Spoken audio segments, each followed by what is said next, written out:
Bonsoir à toutes et à tous. Ce soir, je vais commencer par parler de notre vie politique. Les discours des différents candidats à l'élection présidentielle se réduisent à une somme de peurs, sans projet qui puisse rétablir la confiance dans notre avenir. L'autre est vu comme un rival, un adversaire ou même un ennemi. Cependant, le grand renchérissement du coût de la vie, qui commence, mais qui est surtout devant nous, va changer la donne et nous ramener à la réalité. Je vous ai parlé, dans notre dernier éclairage, de la hausse du coût de la vie et de comment y faire face dans une première approche. Je vais aujourd'hui vous donner davantage les raisons de cette hausse avant de vous dire les fondements de la politique qui permettra de rétablir un coût de la vie qui corresponde aux besoins et aux nécessités de chacun. L'indice Commodity Spot de Bloomberg et le CRB européen, c'est les indices sur les prix des matières premières, sont à leur plus haut historique. Le coût du transport maritime entre les ports chinois et les pays occidentaux a été multiplié par 2 ou 3, 200% à 300%. Et c'est tous les aspects de notre vie quotidienne, comme je l'ai montré la fois précédente, qui se trouvent frappés. Le prix du gaz. On donne 100 € pour compenser, ce gouvernement donne 100 € pour compenser, annuellement, alors que l'effet de la hausse sur un ménage sera 300 €, perte de 100 €. C'est la hausse du prix de l'électricité. C'est la hausse du sopalin ou du papier hygiénique. Ça va jusque-là. Jean Castex nous a annoncé le 30 septembre une hausse maximale des prix de l'électricité et du gaz de 4% jusqu'à fin 2023. Février 2023, soyons précis. Mais c'est un peu vite oublié la tarification dynamique à laquelle nous sommes soumis, comme le montre bien l'article du Canard enchaîné. Alors, ce qui est dit, c'est que actuellement, les tarifs dynamiques feraient que le prix du kilowattheure changerait à chaque instant. C'est-à-dire que, par exemple, la semaine dernière, le prix du mégawatt-heure a oscillé de gros, sur le marché de gros, entre 40 € le samedi et environ 237 € le mardi, à 19 h. Donc, il y a ces variations très fortes et qui risquent de s'appliquer dans la vie quotidienne. En tout cas, même si on cherche et qu'elles ne s'appliquent pas, on ne pourra pas maîtriser ces variations. De plus, nous vivons à l'heure où le prix de l'électricité, compte tenu de la manière dont ce prix fonctionne dans l'Union européenne, est déterminé par le gaz et le charbon allemand et notre nucléaire nous allons fournir à des prix qui souvent ne sont même pas le prix qu'il nous coûte. Donc nous sommes spoliés. Et spoliés non pas par un pays, mais par un mode de faire et un mode d'organiser la production, propre à notre temps. Alors, le type de mesurette que propose le gouvernement ne touche que les effets et pas les causes. Donc ce type de mesurette ne peut pas marcher. On dit que l'inflation des prix est la conséquence d'une reprise trop rapide de l'économie mondiale. Et je dirais foutaise. Il faut dire les mots que mérite ce genre de raisonnement. On n'est pas au même niveau, on n'est pas même arrivé au même niveau que fin 2019. On est 4 ou 5% en dessous. Et l'inflation est de plus de 4% en Allemagne et plus de 5% aux États-Unis actuellement. Alors, quelles sont les causes? Pourquoi il y a inflation et en même temps, il n'y a pas développement de l'économie physique, de l'économie réelle? Pour mener une vraie politique contre la vie chère, c'est le titre de cet éclairage, il faut d'abord faire un bon diagnostic et prendre le taureau par les cornes. Première raison de l'inflation, les banques centrales ont pris les contrôles de l'émission de monnaie et en émettent plus que jamais. Alors, pourquoi ? Eh bien, pour favoriser le système financier qui est en place et qui est devenu un système qui n'est plus du tout une économie de marché, mais c'est une économie de marché sans marché et dominée par les algorithmes. Donc, il y a une véritable forme de dictature financière et pour entretenir le système, on accroît la masse de monnaie, celle qu'il appelle M2, on en met de plus en plus, alors qu'il n'y a pas une production correspondante. Deuxième raison, la transition écologique. Elle va coûter très cher, parce que les productions qui seront faites seront moins denses, c'est-à-dire qu'il y aura moins de production par être humain, moins de production par grammes de matière apportée, moins de production par unité de surface. Et alors, évidemment, il y aura une hausse des coûts, donc une hausse des prix. D'où le dérapage. Troisième raison, l'anticipation de difficultés à venir. On accapare les matières premières, on les accapare partout, en Occident et ailleurs, parce qu'elles coûteront, pense-t-on, bientôt bien plus cher. Et quatrième raison, et celle-là je voudrais bien la souligner aujourd'hui, on craint aussi une guerre, donc on accapare encore de matières premières en prévision de ce qu'il faudra faire si ce conflit éclatait. Alors je peux vous dire, je crois qu'il est bon de le dire ce soir, bien que cela apparaisse comme hors du sujet, mais c'est entièrement le sujet en réalité, parce que c'est ce qui détermine les comportements qui entraînent cette vie chère. Il y a un exercice militaire américain qui vient d'avoir lieu sur une guerre dans le Pacifique. Le président des chefs d'état-major interarmés, le général John Hyten, c'est John Hyten qui s'appelle, c'est un général de l'armée de l'air américaine, en a présenté les résultats lors d'une conférence qui a été organisée par la très officielle Association américaine de l'industrie de la défense. Il a révélé que les États-Unis, dans une guerre contre la Chine, se prendraient une volée de bois vert. Le directeur des opérations navales aux États-Unis a dit « Les forces opposées ont écrasé l'intégralité du complexe logistique américain, les bases arrières ont été attaquées, tandis que les avions et les navires en mer étaient ciblés par les missiles de longue portée, on ne peut plus se cacher de gens qui ont la technologie suffisante pour nous trouver. Pire encore, la plupart des armes américaines ont été dépassées par de nouveaux systèmes récemment déployés par la Chine, basés en grande partie sur les concepts russes. Alors il faut bien dire qu'aux États-Unis, les milieux du Pentagone utilisent cela comme un instrument de chantage pour qu'on continue à les alimenter, et que le Pentagone est l'institution qui aujourd'hui protège les milieux financiers de Wall Street et de la City. C'est leur bras armé. La simulation s'est terminée avec des forces américaines défaites et ruinées, et les alliés des États-Unis étaient tout aussi laminés, que ce soit l'Australie ou la France. Alors, dans quel monde ce risque se produit ? C'est un monde dans lequel il y a changement du type de travail, c'est la robotique, le numérique, l'intelligence artificielle, les algorithmes qui sont nécessaires pour mieux tout gérer, et on peut en faire grand mal, comme c'est le cas à la bourse, qu'on manipule, mais on peut en faire un grand bien, comme c'est le cas pour, par exemple, donner les moyens à des rovers sur Mars de procéder à leurs expérimentations. C'est un monde du changement aussi du type d'énergie nécessaire. Et je voulais en venir là ce soir, parce que la question du nucléaire est absolument fondamentale, et elle devrait jouer un rôle essentiel dans l'élection présidentielle. Non pas en soi, mais comme un élément déterminant par rapport au reste, et en particulier par rapport au prix de la vie. Alors je voudrais vous en parler ce soir, comme n'en parlent ni les écolos, ni les écologistes dévoyés, ni les Verts, ni les nucléocrates qui croient tenir la science infuse. Je vais vous en parler comme quelqu'un qui croit à l'avenir et qui croit qu'il faut s'en donner les moyens pour y parvenir. En France, on prévoit 7000 éoliennes dans les 10 prochaines années. Est-ce efficace ? Non. Ce n'est certainement pas efficace. Aujourd'hui, la part du nucléaire dans notre production d'électricité est de 67,1%. C'est un atout décisif pour nous. Pourquoi ?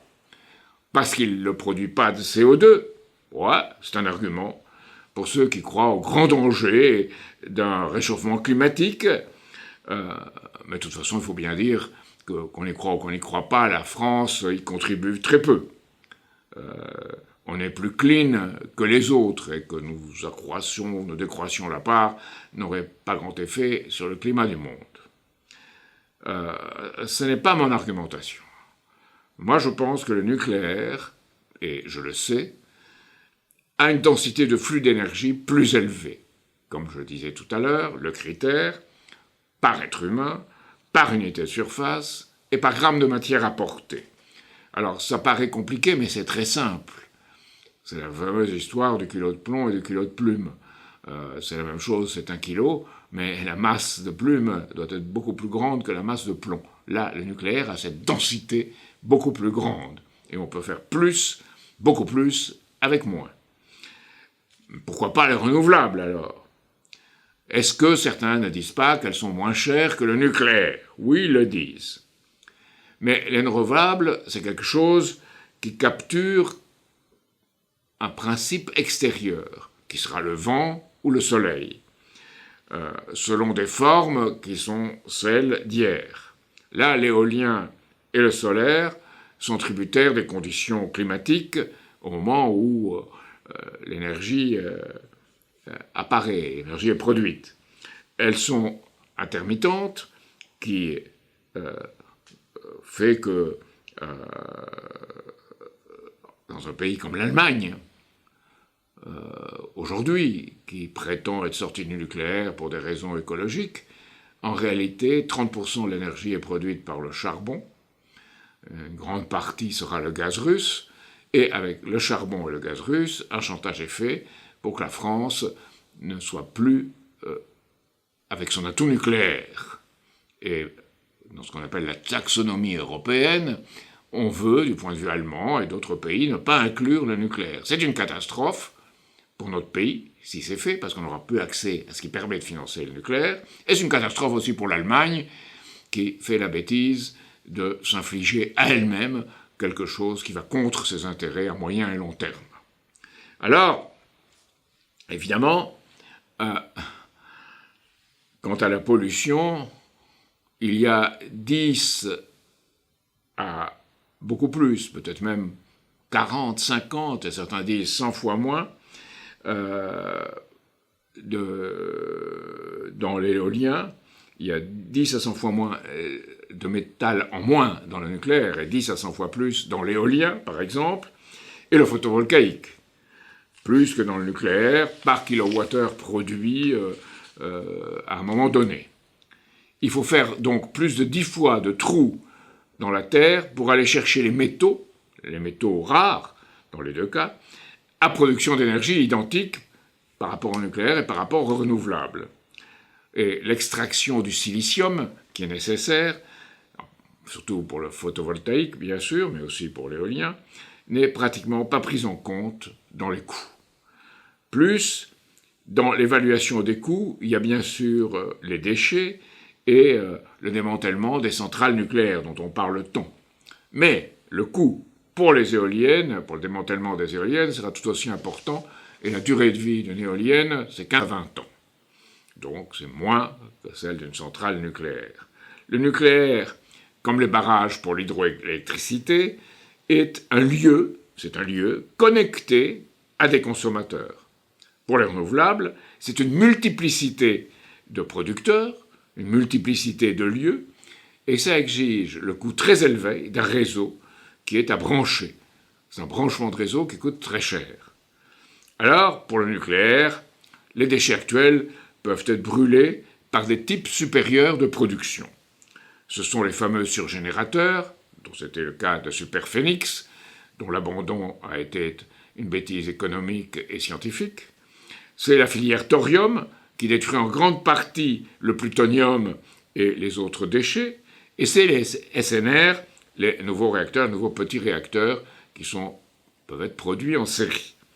C'est là qu'intervient ce qui manque dans le raisonnement de ceux qui défendent aujourd'hui le nucléaire. Le nucléaire n'est pas un mode de production à un instant donné.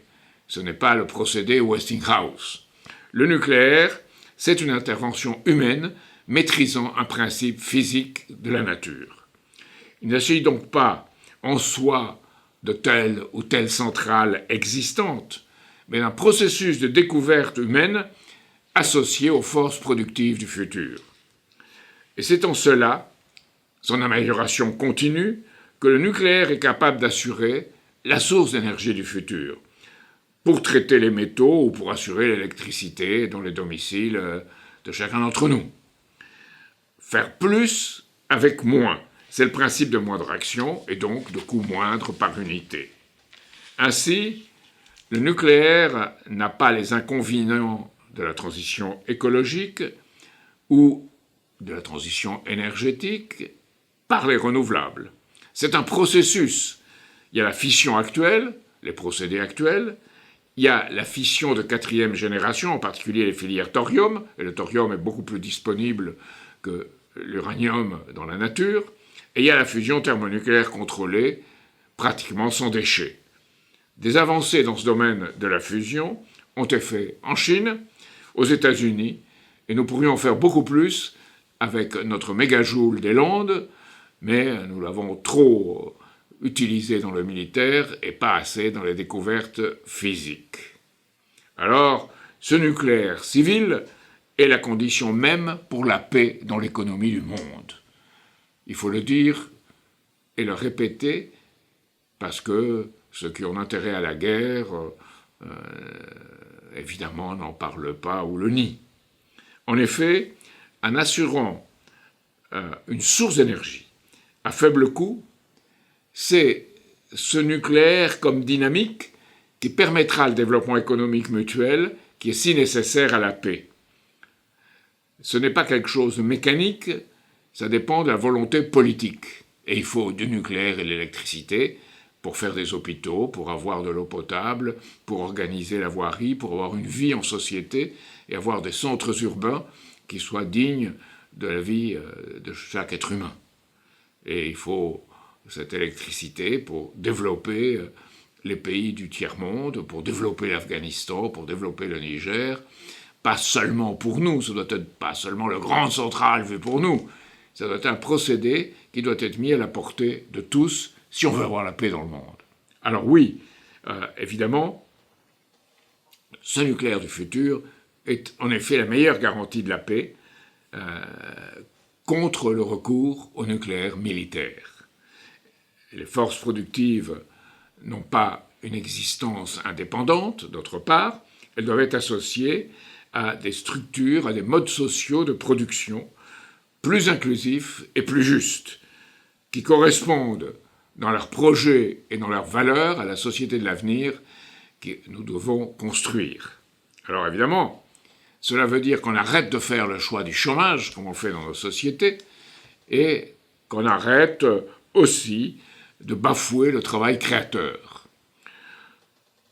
Sans supplément d'âme, sans un système économique qui mette le financier au service de la production.